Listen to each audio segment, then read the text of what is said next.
comment fonctionnons-nous au sein du GIEC? Alors, d'abord, la mission du GIEC, c'est de faire un diagnostic sur tout ce qui touche à, disons, au rôle potentiel des activités humaines sur le climat.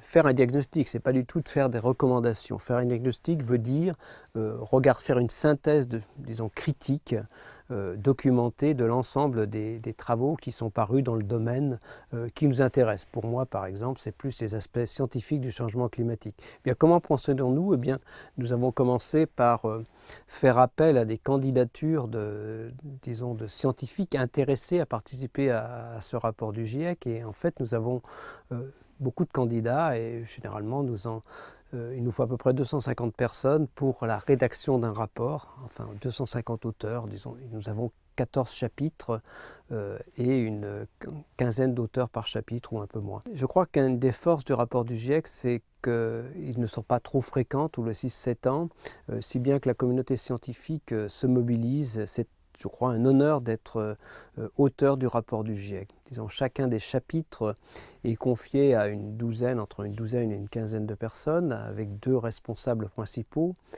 Et ils travaillent, nous avons 4 semaines de rédaction et bien sûr du travail d'échange entre ces semaines de rédaction. Ensuite, à partir de là, il y a un second tour de revue qui est, disons, qu'on appelle gouvernemental.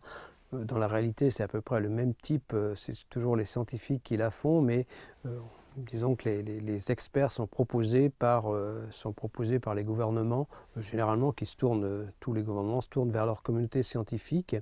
Et ensuite, donc en parallèle, il y a aussi, bien sûr, ces chapitres sont un peu indigestes, en fait, ils sont très bien documentés, très largement utilisés par les enseignants, par exemple, mais pour le grand public, il faut des choses plus simples et nous rédigeons un résumé technique d'une 50aine de pages et un résumé pour décideur qui lui fait 10 à 15 pages. Et ce résumé pour décideur est ensuite l'objet de toutes les attentions puisque c'est ce résumé qui va être approuvé ligne à ligne, adopté par les représentants des gouvernements, puisque le GIEC est sous l'égide des Nations Unies, en fait 2 organisations des États-Unis, la branche environnement et l'Organisation météorologique mondiale, qui elles-mêmes dépendent en particulier des Nations Unies.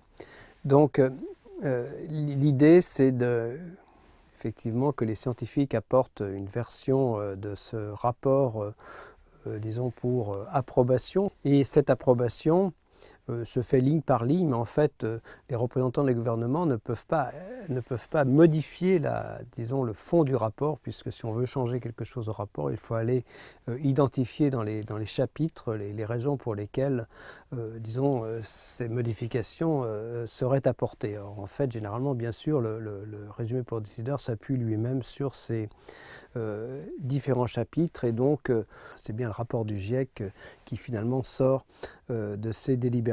Et je pense que c'est très important que le rapport soit adopté, parce que c'est une adoption au sens large. Il est adopté par les représentants des gouvernements qui ensuite vont aller l'utiliser aux conventions climat. C'est bien, je crois, une des forces de ce rapport. Ce mécanisme d'adoption est une force plutôt qu'une faiblesse, comme certains nous le reprochent.